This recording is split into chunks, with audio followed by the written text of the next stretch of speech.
actually meet. All right, good morning, everybody. We're back.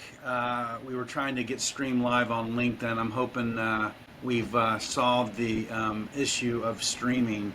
Our expert, Chris, will figure it out for us in the future, our producer. But welcome to this Saturday morning. We're about 5 minutes late. I guess we were a couple minutes early. We thought we were streaming, but we're here. I want to actually welcome our guest, Matthew Stafford, e-commerce expert, and he's going to tell his story today. And we're excited to learn more about your journey, Matt. So welcome. Thanks for having me. Looking forward to the conversation. And Adam, welcome again as the co-host, and Chris is our producer and I guess tri-host as well on Drink Up. So we're excited to get into it today. But before I move forward, I just want to call out a couple of our sponsors. Bev Assets, thank you very much. Alicia Vargo for sponsoring the podcast along with me. And then Adam, thanks for Alias Advising. And then I have to call out our friend Jay Williams. So Jay actually is the proprietor and owner and founder of Freebird Water. He actually sent us a few cases. So Adam, I'll certainly share with you, and Chris, you have to just drive up and come grab your water. So I'll be enjoying this bevy today as we get into the conversation. But with all that being said, Matt, so I know we were talking earlier, and Adam, you might want to mute your line because it's kind of noisy. But tell us about your journey from concrete to e-commerce. I'm not sure how that ties together, but very interested to have you share that this morning. Yeah, I don't think it does. It was quite a pivot. I was traveling. I was on the road about 200 days a year. We were pouring flatwork floors and parking lots for Home Depot, Menards, Lowe's, all these big box stores. And so about 200 days a year, I was in a hotel. And I went to a Tony Robbins event, and he marketed a program that was like a monthly program where you get a DVD and a booklet, which kind of actually dates because I don't know when the last time people sold DVDs, but it was about probably 15 years ago. And it was the first time that I had actually even thought about people selling stuff online and making money that way. And so it very much intrigued me. And so I started playing around with it. I got into SEO. Did that for about a year and didn't enjoy it. Felt like that was not the way that I wanted to pivot.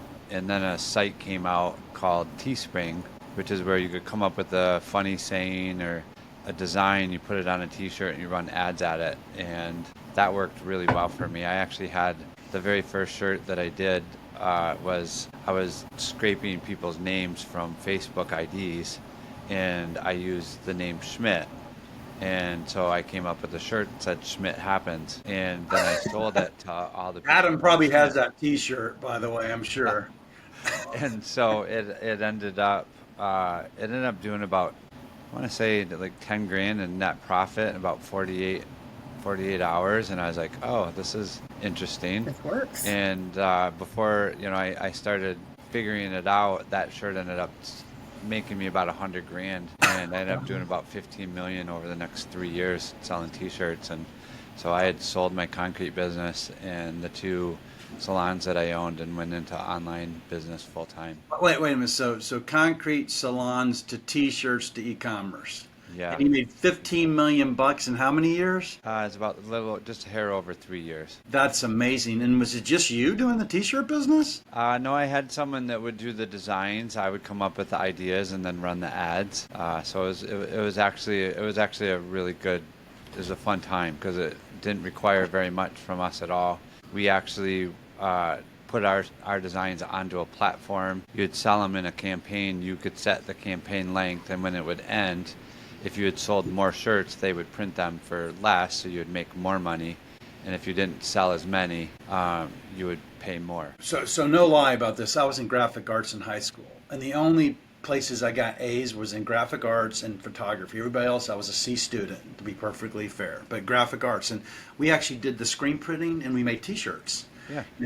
And stuff. Is that how you did it? You like to take these screen print them and then put them down and make them? Well, we didn't. They did. The platform printed and shipped them for us. So all we had to do was come up with the designs and run the ads to it, and then they would sell us. So if we would sell a shirt for $30, we'd have $10 in the shirt printing, and then we would have $10 in ads, and we would make $10. That was the goal. Holy And cow! So the margin's incredible. yeah, yeah, That's But it was that is it amazing. was kind of like a pre-sale, wasn't it? You yeah, yep, pre-sold during the yep. campaign, and if you sold more, you made more. Yep, And the more you sold, then I the like that. cheaper they would print them and ship them for you. Yeah, So if you sold like 10, it might cost you $14 a shirt, and you cut those campaigns and go, yeah, it's not working, and cut your loss, and the ones that were working, you'd scale them up. Wow, so you could see I really was quick probably what's your best working. client. Well, you can see what's working or not, but so why would you leave a successful business? 3 years, 15 million seems to me that's a great business. It's a great lifestyle business. Yeah. Obviously, I'm assuming you just reached a point where it wasn't scalable. Is that the No, reason? that platform made some poor decisions, and it kind of they were growing and scaling, and made some bad decisions, and so it went away. Okay. Um, Oh, I so you I had a ended up necessity. You had to pivot. Yeah, but what I did is I moved to Vancouver, British Columbia, and we built our own platform, and we allowed marketers to get on that, and so we basically continued that for another 4 years, and then Okay. we sold that platform to a company down in Texas, Oh, and wow. then that was where I got my start in Shopify. The next year, I bought a Shopify site and started on that. So I'm always loving talk. We love talking to founders. I have to ask. So you sold that business, and I always talk about this. You test it, you build it, you scale it, and you sell it.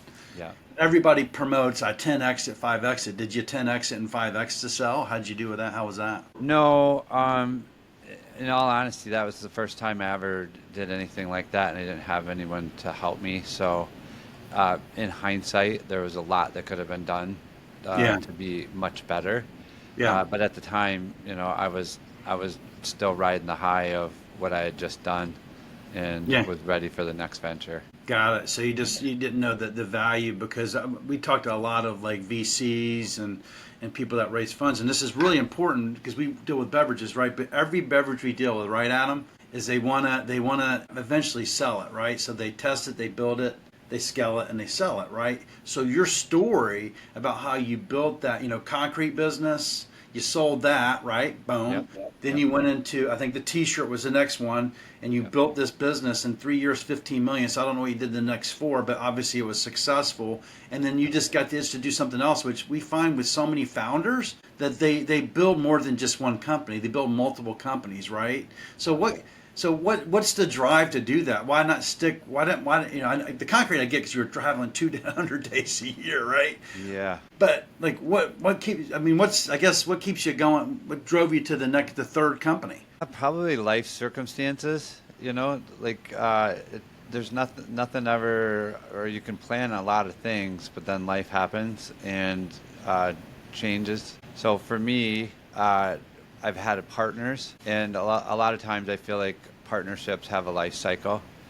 They work well. You create something, and then a lot of times success changes people. And so there's opportunities to cash in on what you did well together and move on. That's interesting. Okay, so let's get into what you're doing now. So you made the transition from Sam, before we do Yeah, go that, I do have a question that does not Yeah, yeah. matter, but I'm going to be fascinated by the answer regardless of what it is. Did you grow up as a concrete guy who just happened to open salons, or did you grow up as a salon person who happened to get in that combination? We didn't talk anything about how the hell you got to those two in the first place, and I have to know. right, that's the why- polar opposites. I don't see a lot of concrete Yeah. guys in salons. Yeah. That's an interesting story. Yeah, So- my concrete business was in Michigan. Okay. And so in the winter, it's really not that easy to pour concrete because it gets super Okay. cold. Right. And I was actually at church, and my best friend's dad came up to me and said, he goes, you should buy our tanning salon from us. And 7 days later, I ended up owning it. And over the winter, I doubled it in the first 12 months, and then the next year we doubled it again. And I was like, oh wow, this is pretty fun. It gives me something to do in the winter when we're all laid off. And so I ended up buying into a franchise and building another large one down in Grand Rapids, Michigan. Okay. So I had the concrete business and the 2 salons. So it's a tanning salon. It Networking is wasn't how we got from concrete to salons. Networking. Yeah. Okay. Yeah, literally. Yeah, and the fact that there was a slow period that Right. I wasn't good at sitting idle. Sure. No, that's like I said. I knew I was going to be fascinated by the answer, regardless of what it was, but I had to ask. Yeah, and so this is what's great about Adam is he is the thinker of the team, and he'll just he's a great listener as well, and he's gonna look, okay, let's go back and can you replay that for me, Matt, and how you got there, right? So now you're in this e-commerce space, and it seems to be, we talk to our brands about e-commerce, like to build a brand. Matter of fact, I was just on the Women of the Vine and Spirits with another e-commerce pro. And he was talking about that you can actually build a brand first, e-commerce, before you actually go into the real world with brands. Is that true? Like, You mean before you go into retail? yeah. Oh, yeah. Like the majority of the businesses that we work with are only online. They Okay. don't have a retail presence. We're just getting into we have a couple of really large clients. They do about 80 million B2B, and they're trying to break into the online world, and so it's a brand new education for them. They don't really translate well back and forth, but they do help each other. So what they do in stores ends up driving a lot of visitors to their website. Most of the time they're not good at optimizing their website because they don't understand online sales, because all they do is, they have reps and business representatives that sell into these different conglomerates, and it doesn't translate well into D2C. So yeah, from my standpoint, we work with a lot of small brands. I'm sure Adam will chime in here as well and Caress, but we have these brands that come to market, Freebird or Even or whatever, name a brand, right? And they can't get people like Walmart to even give them the time of day because they don't have the velocity to actually be considered, right? So because there's a fight for that shelf space. So I'm assuming that you could build that velocity through your expertise to build a story to actually go to Walmart with a brand. Is that what that's you do? the goal. Yeah, our goal is, so average e-commerce converts around 2%.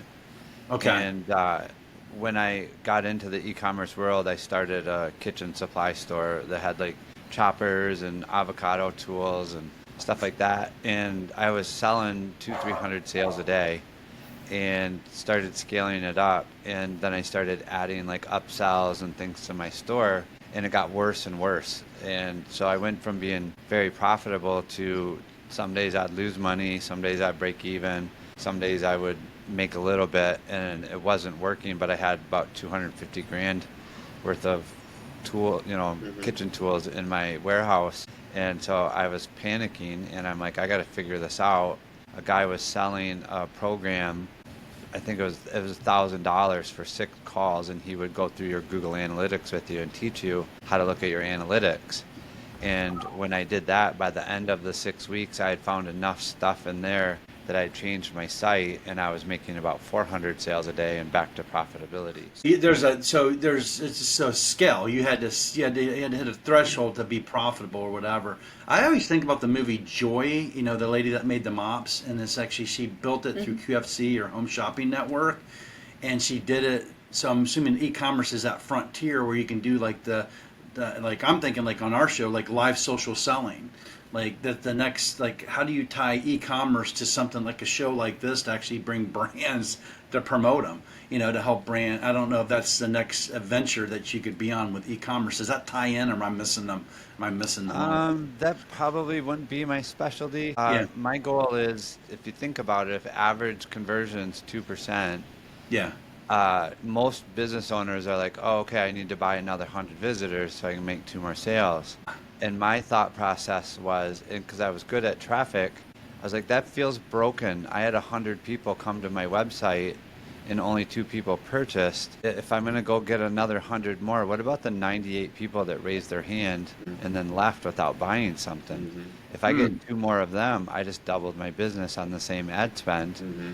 And I thought about Dan Kennedy's quote, he who can spend the most to acquire a customer wins. And so if I'm making 4 sales per 100 and my competitor's making 2 sales per 100 on average, I can spend more, I can buy market share, and I'm going to win. And so with that philosophy, over the next 6-8 months, I actually reached out to a couple of my friends that I had sold shirts with, who had went into e-commerce while I was building that platform, and said, hey, I think I can help make your business do a lot better.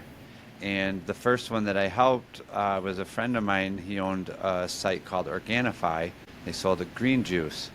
And so he had done just short of $3 million on his site the year before I started helping him. And in the next 90 days, we had him at a $9.2 million run rate. And he ended up doing $16 million that year. So I was like, okay, this works. Lightning didn't just strike me, and it wasn't a flash in the pan. So I reached out to another friend, and they were doing print on demand, similar to the t-shirt business. They were doing about $400,000 a month, and over the next 6 months, we had them at $2.7 million a month. And so from that point forward, I had 2 really good case studies, 2 very good clients that started paying me, and that's how the agency at Build, Grow, Scale was built. And now that's what we do. We serve clients that do between $250,000 to $4 or $5 million a month, and we help them optimize their site and scale their business. I mean, you're building big clients. You can't, like, my clients can't afford you, right? There's no way they can't come in and use your services, right? You're too expensive. We have an 8-week program that where we'll go in and put the best practices on their site so that they can grow. Okay.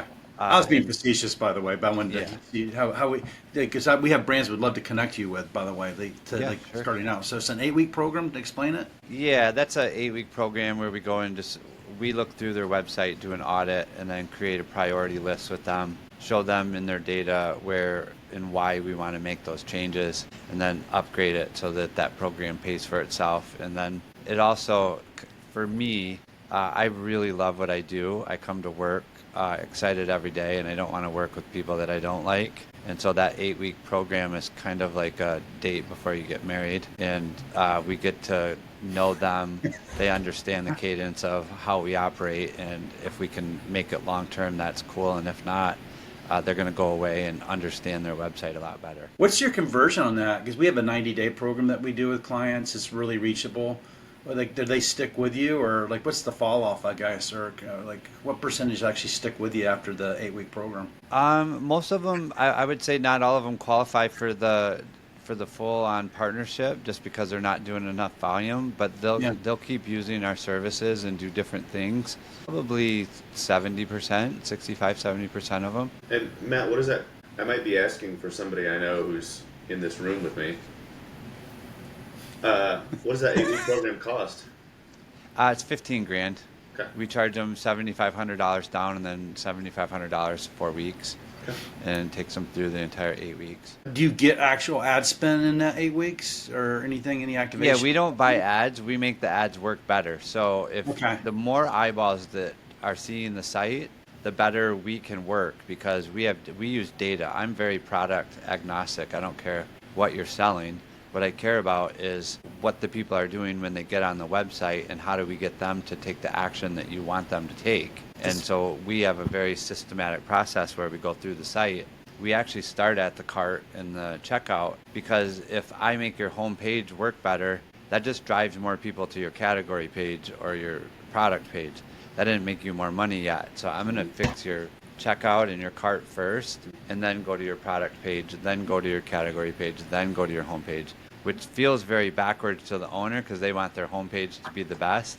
Yeah. But if we do it that way, then every page we fix creates more money. Interesting. So does it tie into the, and I'll let you go, Adam, just one quick question. 100 and the 2 that come, but you're going to go back and focus on the 98. Does that help you find the 98 on the one ad spend if you do that work? 100, yeah. We make ads work better. We make 4 or 5 convert out of 100 instead of 2. Right. So in the long run, I'm paying you $15,000, but the reality is I don't have to buy another ad spend, because I'm going to work the ad I bought more effectively. Yeah, your ads will be more profitable, so you can actually scale them, or actually even drive traffic from more sites, more platforms. Adam, you had a question? Yeah. So kind of to play off of Sam's question, it's one I ask everybody, and before I get to it, and I'm prone to doing this as well, I just want to call out, reiterate some of the things you've said. 3 years, $15 million. I can't tell you how many brand owners I talk to who are in the idea phase, let's put it that way. And I'll say, like, what's your goal? And they'll say, well, my goal is to, exit and sell the brand. And I'll say, okay, what's the timeline you're imagining that's going to happen on? And they go, well, like 5 years. Don't get me wrong, every industry is different, but the average in CPG is like 12. Yeah. If you're good, right? If you're really good. Now, if you're Ghost or somebody, do it in 8, awesome. But 3 to 5 is almost unheard of. But I love the additional call out you made of, like, it was my first exit and I didn't really know what I had. I think that's something else a lot of people don't consider is they think, yeah, I'm going to grow this and then somebody's just going to offer me a shitload of money. No, you have to tell them what it's worth, right? Yeah, selling a business, there's a whole business in selling businesses. Totally.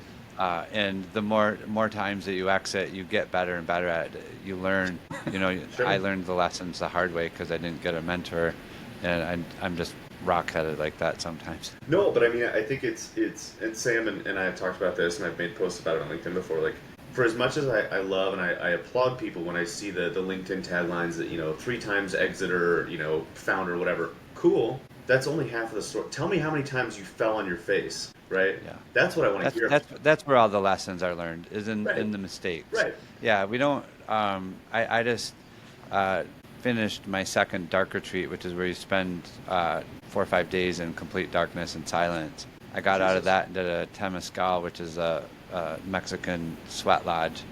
And so what I realized after that, because I journaled for the next 2 days once I was done with those experiences, is that all of the growth happens in the struggle. It's not in the celebration. And so when we're going through those things, being aware enough to question our assumptions and not let our ego get in the way is where we can advance and grow a lot more and a lot faster.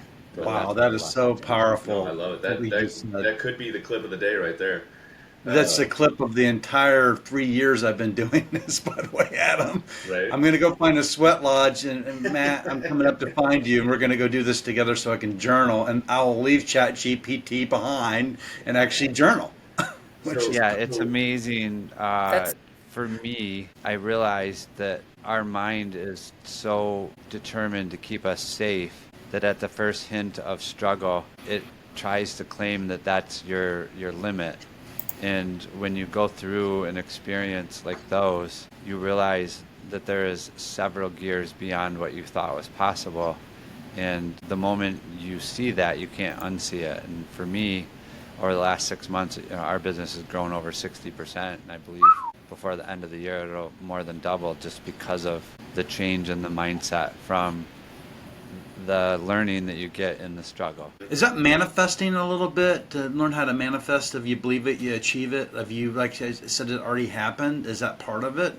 Like you have to push your mind beyond the limits of what's you think? That's not how it's worked for me. Okay. I'm not saying that some people that wouldn't be their discovery. For me, it's just been when I say I'm going to do something now and I don't feel like it, I still do it.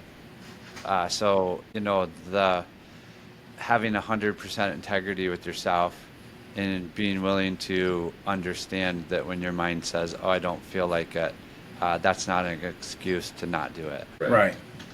It reminds me very much, and I'm pulling them up because I'd read the book a while ago, but it reminds me of the 4 Agreements, which I'm sure you're familiar with. Yeah. Great book, real short for anybody who's listening who's not familiar. Good book.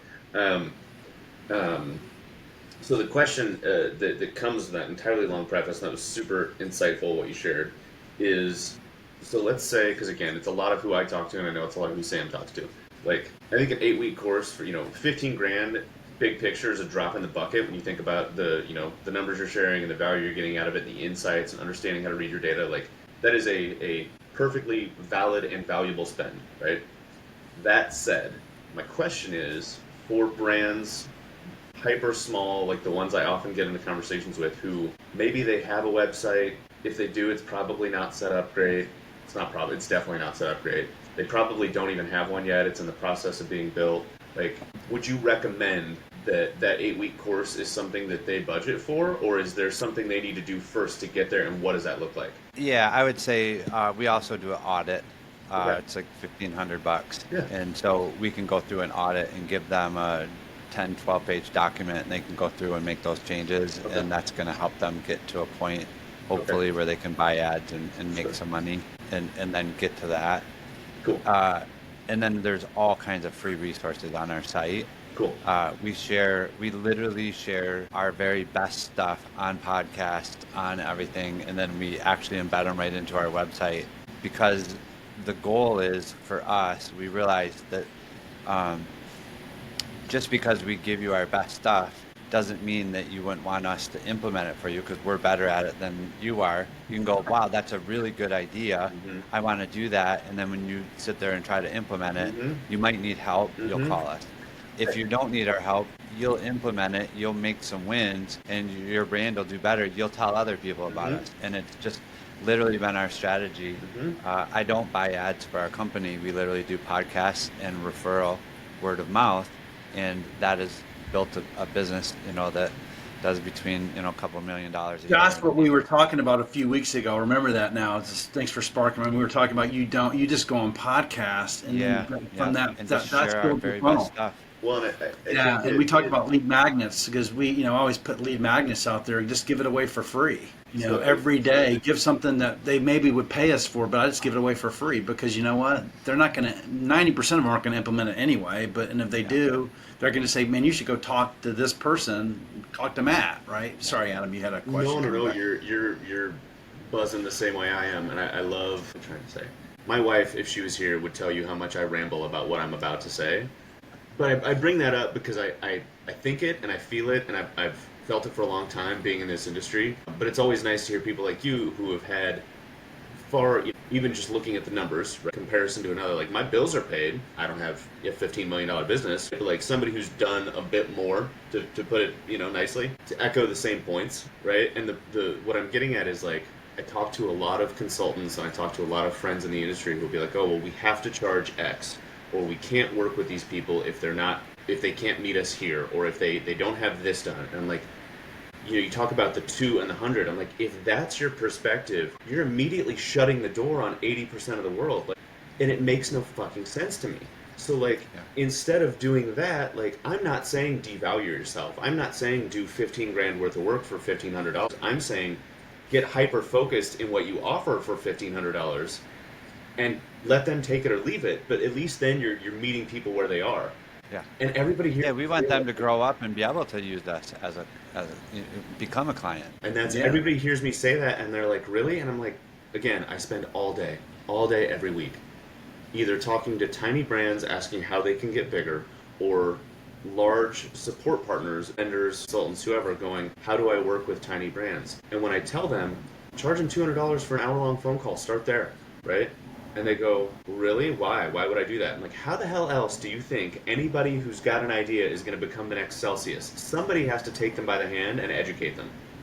Well, think about our friend in France. We haven't charged them $1, but I mean, you took him for a week.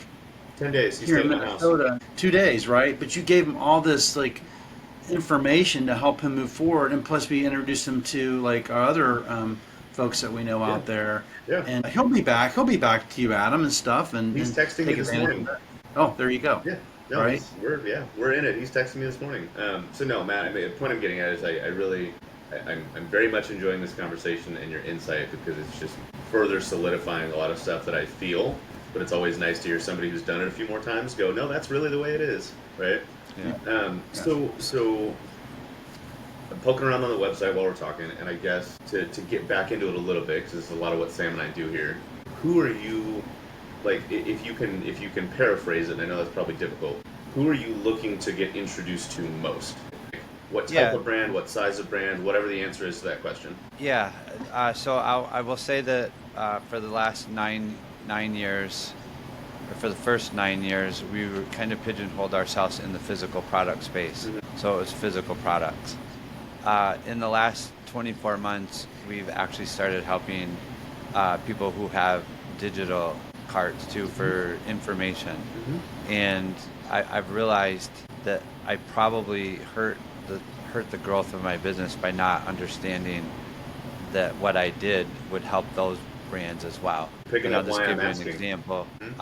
I have a friend who owns a company, and they do about $60 million a year, or they did about $60 million a year. and he asked me if I could help him fix their data, and I did. It took us a couple weeks, and then I said, can I run a test for you? Because I think I can improve your percentage of conversions. They're like, sure. And so we ran a test for them. I put a question on their thank you page that said, what was the one thing that almost made you not buy? So we asked the people who had just purchased, what was the thing that almost made them not buy? And we got about 600 responses in 7 days, and 60 of them where the video was too long. And so when they told the owner, he's like, yeah, we can't shorten the video. Like every time we do it hurts conversions. Like we've tried multiple versions. And so I thought about it for about an hour, and I texted him back. I said, how many videos do you watch on 1x speed? And he goes, none. Why? And I said, why don't you give them the option to watch it at 1.25 or 1.5? Brilliant. We got a 10% lift. So for them, that's a $6 million win. Fuck yeah. Holy cow. From that test. And now they do over 100 million. They're the largest education in their market. Wow. And yeah, so it really is being able to think differently and understand that the consumer's telling you what will work and what won't work if you look at the data. And if you don't look at the data, then you'll never find it. Well, you answered the question. The problem was the video was too long, and then they're like, well, we can't fix the video. I'm like, okay, then speed up the video. Yeah, they totally dismissed it as, well, we can't fix that because we'll lose money. Right. Instead, they won $6 million more. Well, that's because you went up into the hut and did the journaling after 3 days of in the heat, so your mind was able to push through. I'm clearly seeing this now. I need to do the same thing. How about the services industry? So, Adam and I and many of our friends, we offer services, right? So we provide a service to help, like we help find distribution and customers. Adam does the same thing plus operations, and he'll take it from get it in the can and the whole bit. Like, can we do something with e-commerce with our services? I mean, yeah, lead gen, same, because really that's what you're doing. You're looking for leads that you can talk to and sell. So yeah, really the website is your conversation with your potential client before they get a hold of you. So making that clear and work well is always going to net a better result. So I'll take that a step further, Sam, and it's something that I've not, between trade show schedules, and I had a boo-boo I made that I caught last night that I was having a panic attack about until about 1 a.m. But at some point here in the next couple weeks, I have time blocked. I have a couple times blocked to work on this. But like from my perspective, there's that. Sorry, I don't know what's causing this white noise. It's okay. It's not too bad. You're okay. Keep on going. So like on my site, and again, ops is obviously a little bit different than sales, but like I've started playing around because a buddy helped me build a very basic Square site, and he works for e-commerce. That's his job, and so it's a little nicer than the average bear. But there's a section where you can put, and I'm not going to say any of this correctly, but basically you can put a cost of goods spreadsheet that I would put together for someone, right? I've built it out, and I'm still working on making it better, but I built it out in a way where there's instructions, like put this number here, put that number there, and then when you do, the formulas are there, the conditional formatting's there, and so you follow the instructions, but that's behind a paywall. So it's like, hey, if you want to pay me to actually, kind of like the 1,500, 15 grand thing, like if you want to pay me to actually do it, let's talk, and that'll be a little bit bigger number, and we'll take some time. But if you've already got all the information and you just want a spreadsheet that captures it all, and you need a template that somebody's made before that's done it, pay me a few $100, pay me $1,000, whatever, like it's behind a paywall, but it's yours, take it and do with it what you want, you can change it, so on. And I want to do that with like 4 or 5 or 6 other documents, and then get into like a video series thing, just like I used to do with my lab learning videos, where some are free, but they're shorter, some are more long form, but they're maybe paid for, and I see Matt nodding along. I'm assuming, Matt, that's the kind of stuff when you talk about non-physical products that you could help a lot with.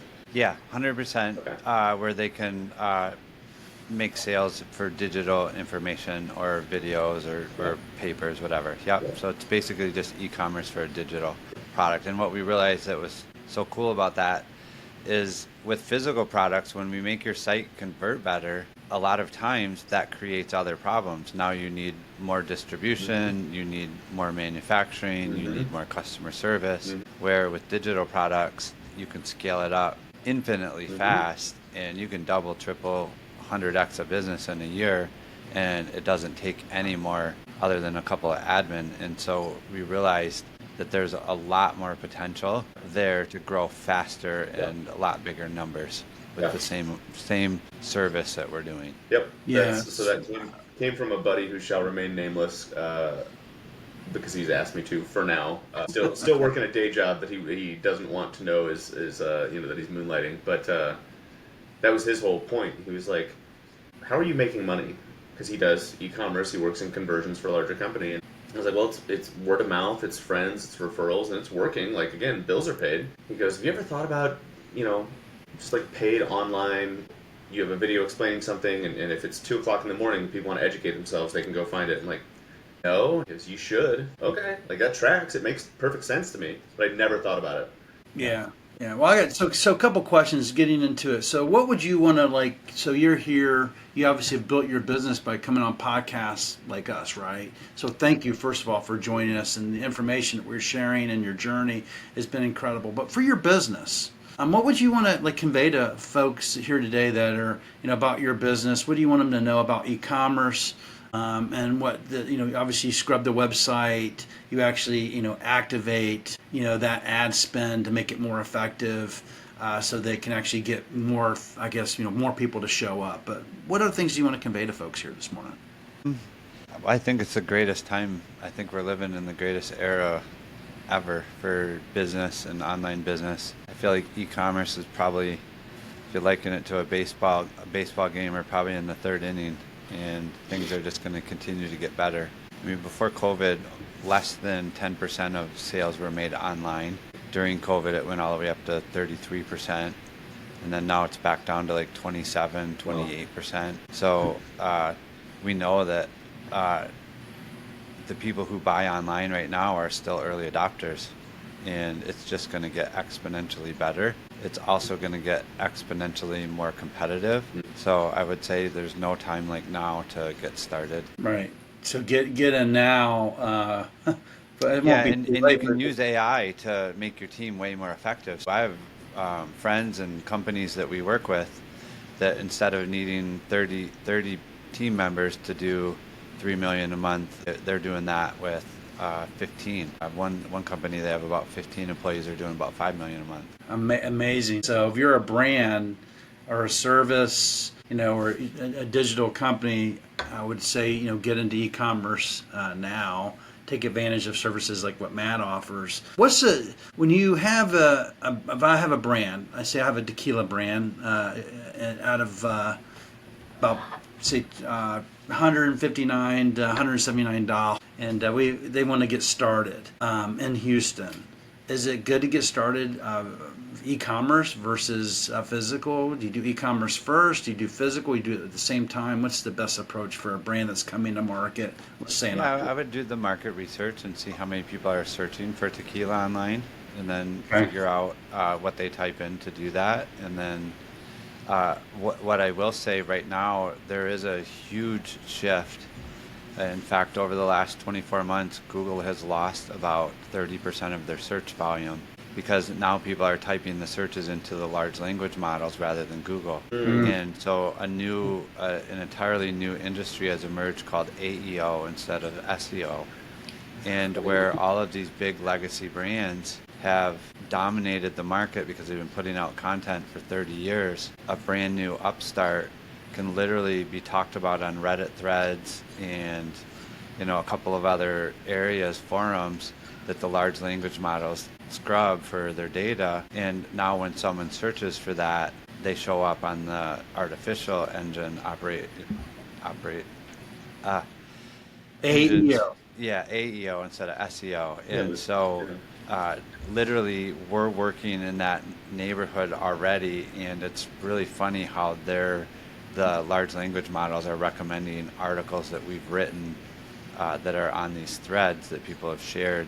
So now the large language models are giving us out. So yeah, a very small startup can put their money in the right place, and they can compete with these huge legacy brands and win. So wait a minute. So my Alicia, I'm sure you're listening. John, you should grab John if he's not listening. So John does SEO, right? Yeah. And he's always saying, okay, you need to put an article on Tuesday, and Thursday on our website, and then you need to have the backlinks to go do whatever he does, right? And then you also have to optimize it with the keywords. Yeah. But now you're talking about AEO, and I'm fascinated because I love this. So how do you get into AEO? Can I just do it through Yeah, ChatGPT? SEMrush just did a really good article. They did a deep dive. It's about a 15-minute read. Okay. I can send you the link to it. You can post it in the show notes. Or you can just go Google SEMrush AEO, and they'll talk about the large language models and the amount of traffic that they've taken from Google and why everybody's doing that. In fact, Google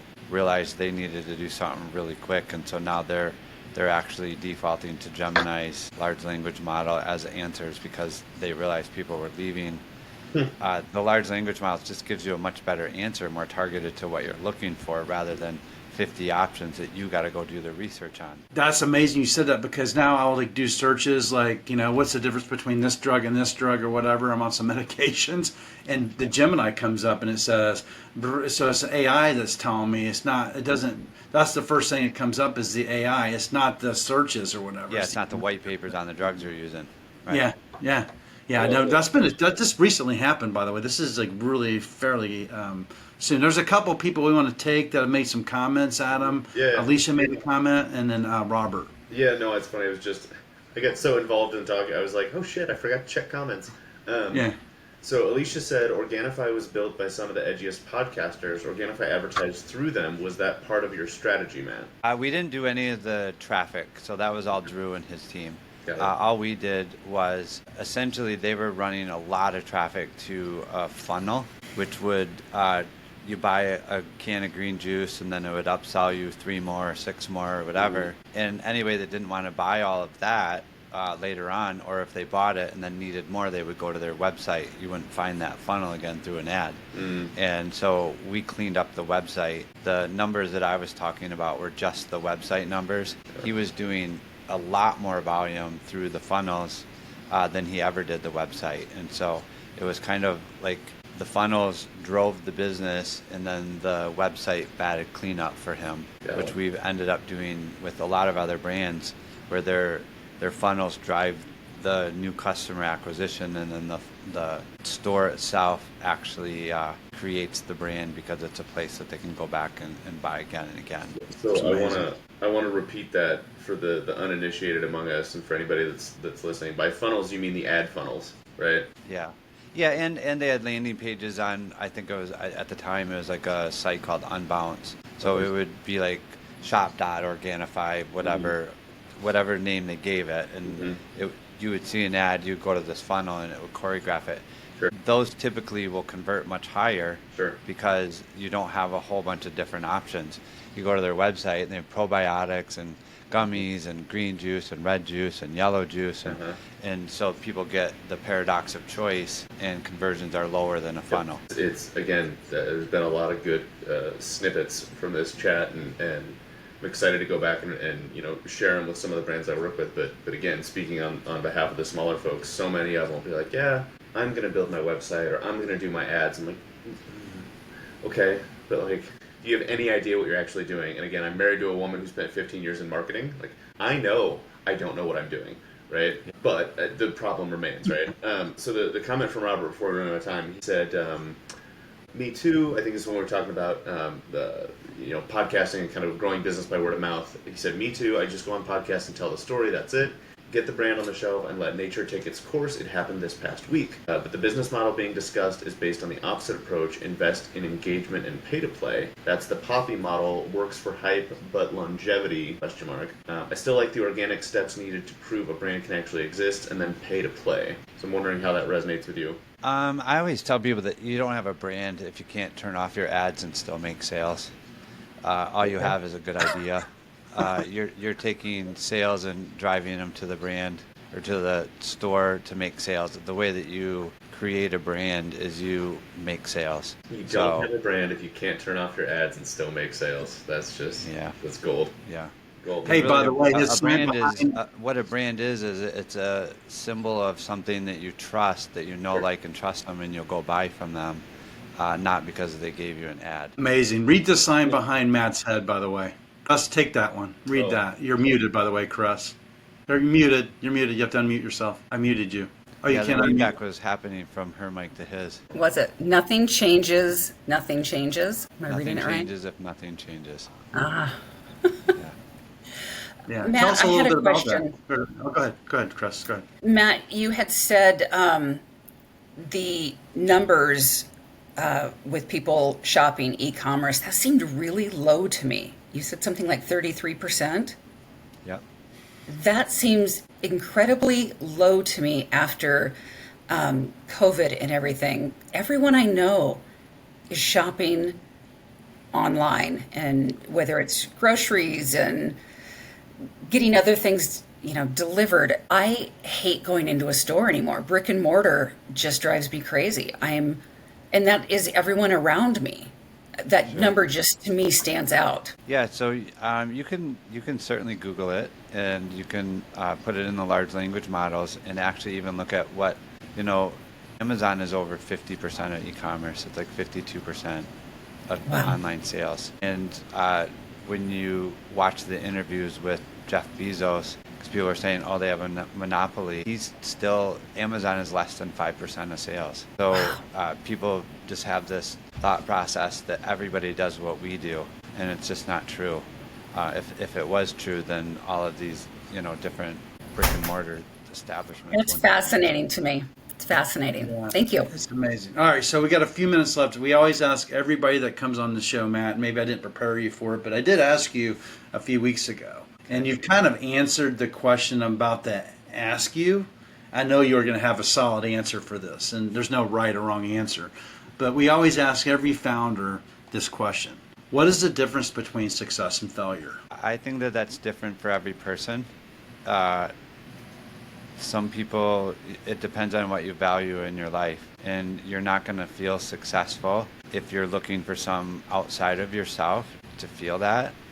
I think I deal with a lot of coaching entrepreneurs to get their get their head in the game and in the right place. I always tell all of them that there is no business problems, there's people problems. And what I mean by that is whatever business they're in, I can go find a competitor that's 5x bigger than they are doing just fine. So it's not a problem with the business, it's a problem with the people and the belief systems that are operating the business. And so I would just say success means where you find the place that makes you happy, not based off of what other people are doing, but what you choose is right for you. That's amazing. Thank you so much. It's something that I'll go back and play that over and over again, plus all the snippets that you shared.